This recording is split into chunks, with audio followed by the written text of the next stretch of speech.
On the edge of a golden beach lived Coco, a tiny crab with a bright red shell and quick little claws.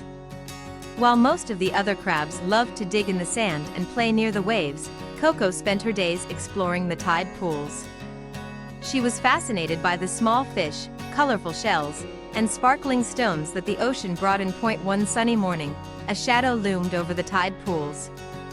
It was Ollie, a greedy seagull who often scared the crabs away to steal food. Ollie swooped down and squawked, "Stay out of my tide pools, little crab, or I'll snatch you up."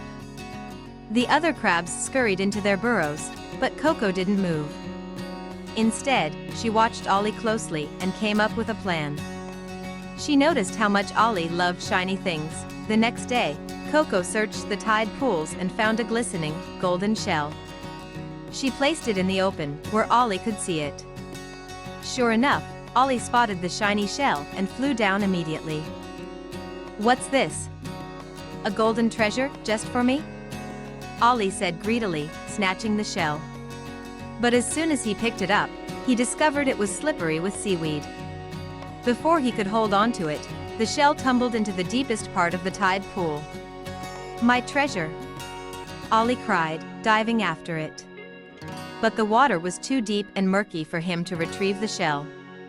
As Ollie struggled, Coco and her crab friends scurried to the safety of their burrows, laughing quietly at the silly seagull.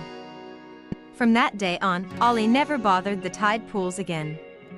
He had learned that being greedy only led to trouble, while Coco and the other crabs learned the value of using their wits to face challenges. Moral of the story: clever thinking and teamwork can help you solve problems, even when faced with challenges. Greed, on the other hand, often leads to trouble.